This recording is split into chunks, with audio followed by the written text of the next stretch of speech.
உனக்கெல்லாம் தகுதி தரலாம் இல்லைன்னு சொன்னவங்க மத்தியில தகுதிப்படுத்தி தரப்படுத்தி உயர்த்தி வச்ச என் தேவாதி தேவனாகிய கிறிஸ்து இயேசுவை நான் ப்ரமோட் பண்ணலன்னா அதுவே எனக்கு ஒரு பெரிய பாவம், பெரிய சாபக்கேடு. ஏன் பிரதர் ஒருத்தர் மெசேஜ் பண்ணியிருந்தாரு, கிறிஸ்டியானிட்டியை ப்ரமோட் பண்ணதை ஸ்டாப் பண்ணி ரிலீஜனை உள்ள கொண்டு வராது அப்படின்னு சொல்லிட்டு. என் மரணம் வரை, என் மூச்சு முடியும் வரை கிறிஸ்துவை ப்ரமோட் பண்ணதை நான் நிறுத்த போதில்லை. என்ன ஃப்ரீயாக ப்ரமோட் பண்ண வர நான் எப்படிங்க ப்ரமோட் பண்ணாமல் இருக்க முடியும்? எப்படிங்க? இந்தியாவில் மட்டும்தாங்க இதை ரிலீஜனாக பார்க்குறாங்க. ஓகே, நிறைய நாடுகளில் கிறிஸ்டியானிட்டின்றது ஒரு அன்பு, ஒரு ரிலேஷன்ஷிப், ஒரு மார்க்கம். ஓகே, அந்த அன்பு இன்னைக்கு இல்லாதான் நிறைய பேர் ஏங்கி தவிக்கிறாங்க. இந்த வீடியோ பார்க்குற எத்தனை பேர் நேசிக்கிறாங்கன்னு தெரியல. ஒரே ஒரு வாழ்க்கை இயேசுக்கு நீங்க சும்மா ஒரு சான்ஸ் கொடுத்து பாருங்களேன்.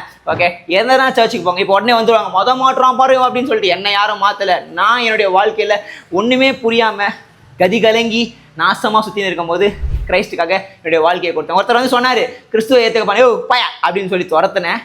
அதே அவர் சொன்னதை ஒரு நாள் அவரே அறியாம நான் ஏற்றுக்கொண்டு இன்னைக்கும் அவரை பார்ப்பேன். நம்ம அண்ணன் நம்ம ஏரியால தான் இருக்காங்க. வார்த்தை என்னை தேட்டுருச்சு. ஓகே, இந்த பிலிப்பியர் 4:13 வார்த்தையை குத்திருக்கேன், பச்சை குத்தக்கூடாது. ஸோ அதை பற்றியான ஒரு வீடியோ நான் அப்புறமேட்டு போகிறேன். அதுக்கு ஒரு கமெண்ட்ல தம்ஸ் அப் போடுங்க, கண்டிப்பாக நான் சொல்கிறேன்.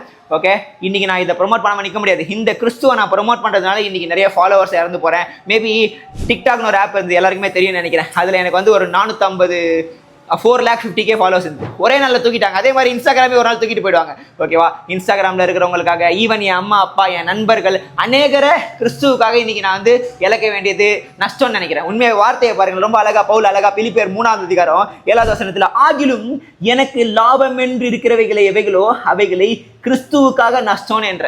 கிறிஸ்துவுக்காக நான் எதை வேணா செய்யறதுக்கு ரெடியா இருக்கேங்க. அப்படி ஒரு மைண்ட் செட்டுக்குள்ள வாங்க. கிறிஸ்து உங்களுக்காக எல்லாத்தையும் செய்யறதுக்கு அதிகம். ஏன்னா எனக்கு பரலோகத்தில் ஒரு பயங்கரமான ரூட் பிளான் இருக்கு. அதான் மேட்ரு. பரலோகத்தை பத்தி நம்ம அப்கமிங் வீடியோஸ்ல பார்த்துட்டே இருப்போம். ஸ்டேடியம் அதே அதிகாரத்தில் 11 பாருங்களேன். அவருக்காக எல்லாவற்றையும் நஷ்டம் என்று விட்டேன், குப்பையுமாக எண்ணுகிறேன். இந்த இன்ஸ்டாகிராமு, யூடியூப், பணம் இல்லாத வாழ்க்கையில் உடனே அதுக்காக வந்துடாதீங்க. சம்பாதிக்கணும். ஓகே, அதுக்கான ஆரோக்கியத்தையும் பலத்தையும் நன்மையான காரியங்களும் தேவன் தான் கொடுக்குறாரு.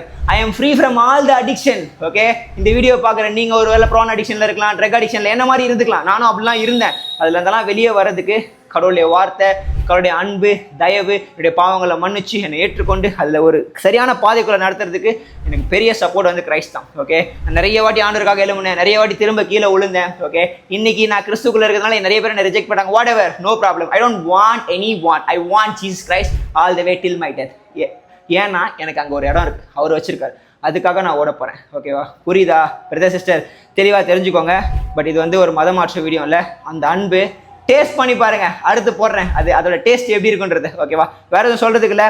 God bless you everyone. நீங்கள் என்ன நேசிக்கலனாலும் உங்களை நான் எப்பவுமே நேசிப்பேன். என் தேவன் எனக்கு அதான் சொல்லி கொடுக்குறேன். I love you every one. உங்களுக்காக நான் ப்ரே பண்ணுறதை விட மாட்டேன். எனக்காகவும் நீங்களும் ப்ரே பண்ணுறதை விடாதீங்க. Okay, God bless you everyone guys. Love you. Bye bye.